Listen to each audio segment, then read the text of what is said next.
an endless chain of evaporating relationships. Does that sound a little bit like your life?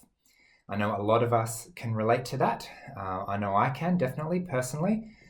So in this month's Patron's Choice video, we're going to be looking at what is the pattern that ends up in having an endless chain of evaporating relationships, and what are some of the things that we can actually do about it.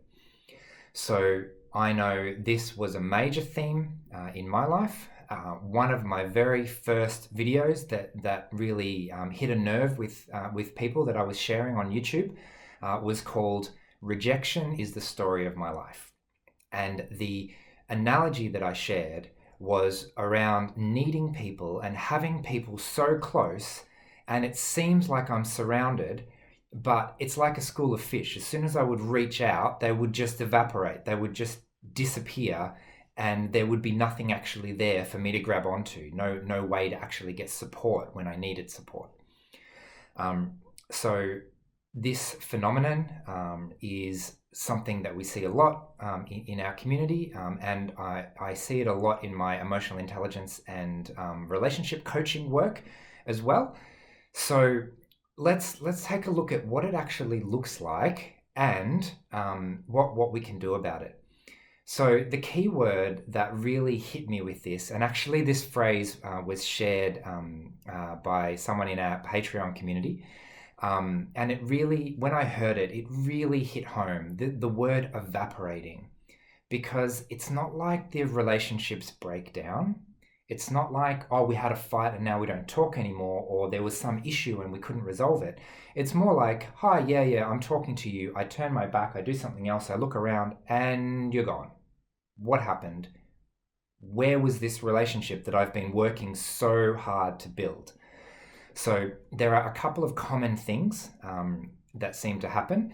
And one of them is the feeling that I've been working so hard on this relationship. I've been putting everything into this relationship. I've been doing everything I can. I've been doing things for you. I've been looking out for you. I've been prioritizing you. I've been basically doing all the work.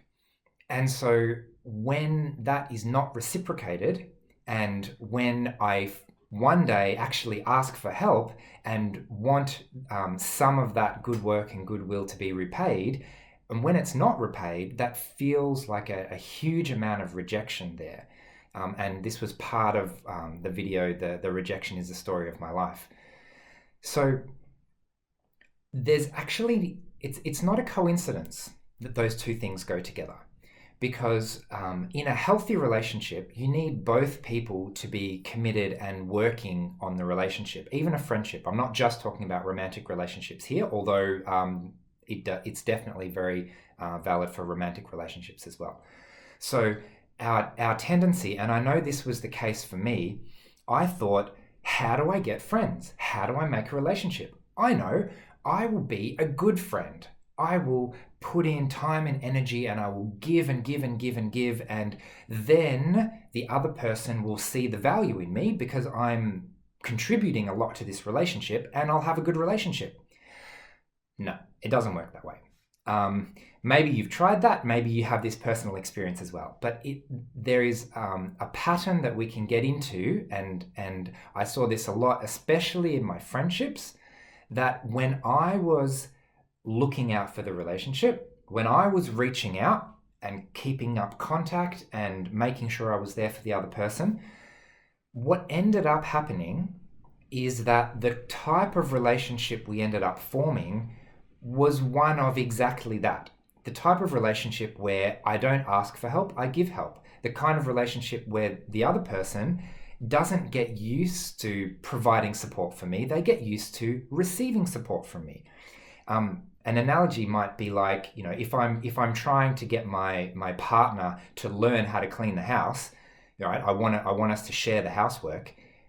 Me doing all of the housework all of the time is not going to help that happen, right? It's good and it's a good gift, but the only way for a relationship to be healthy is for both people to take responsibility there. So this was really difficult for me to accept because I thought, surely I am such a good friend. I am making such a contribution to this relationship. Surely I kind of deserve that to be reciprocated. Unfortunately, what it does is it trains the other person not to be used to providing support.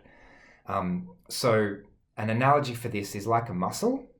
Um, if you pull it too hard and test a relationship too strongly before it's strong, it will break. But at the same time, if you don't test a relationship at all, it's a little bit like not going to the gym at all and then one day trying to run a marathon. You need to train up and learn how to do these things slowly over time. So what worked instead? Basically, what I had to learn how to do to break this cycle of rejection was to slowly but surely build the strength of the relationship so that when I needed it, it was there. If I'm not testing it all the time, it's a little bit like not going to the gym.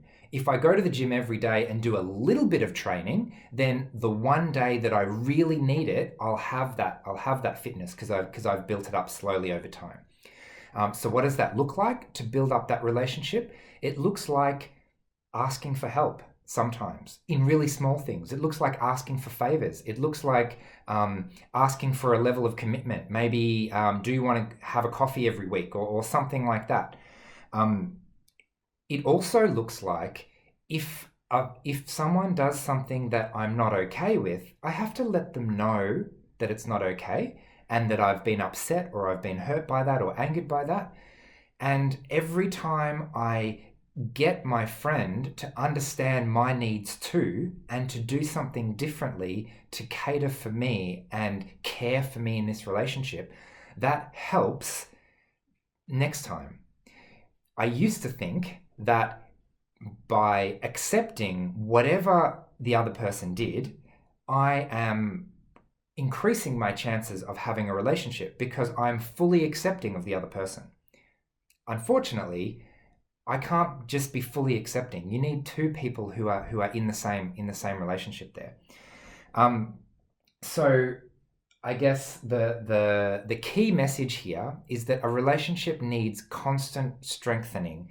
And if we don't constantly strengthen a relationship and constantly test a relationship, then the one time we need it, the one time we think, I can't possibly do this by myself anymore, I need to rely on this friend that I feel like I've been building up for so long, this relationship, all of a sudden it's not there and the relationship breaks down immediately and we are left with absolutely nothing because we didn't test the relationship early enough. We have to test it with small things before testing it with larger things. So the good news here is that although it feels like it's an unending cycle, we do have the power to actually change this pattern by changing our own behavior and changing our reactions to what happens in relationships. So one little thing is, and this is the hardest part, the only way to break the rejection cycle is to learn how to risk rejection more regularly. Not in big ways, but in small ways.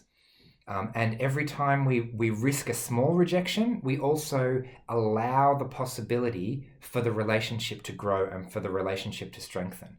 And we risk a little bit and gain a little bit and risk a little bit and gain a little bit.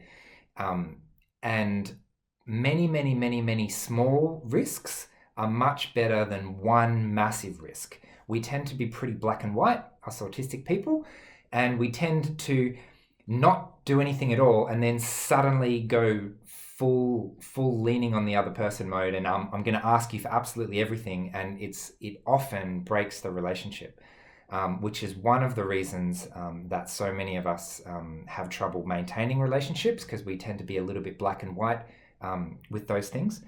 So I guess the good news is that we can learn how to do these things. It is difficult, but if we know what to do and we recognize the emotional intelligence pattern, which we were accidentally propagating, then it's relatively straightforward to start learning to do the things that build strong relationships and break that cycle of rejection.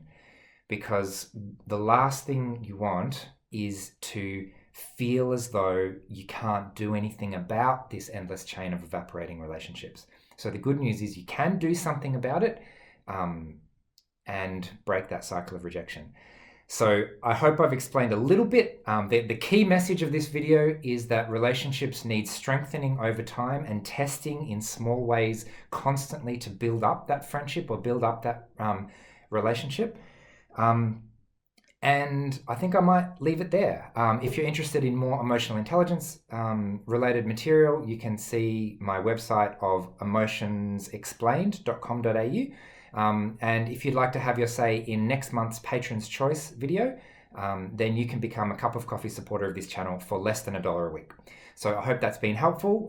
Stay tuned for more videos on the topic of autism and managing relationships, because that's something that we all struggle with. So I'm focusing on that for the next little while, sharing my emotional intelligence expertise, because that's my special interest. And I will say goodbye, which is not my skill set, but I'll try anyway. Okay, bye.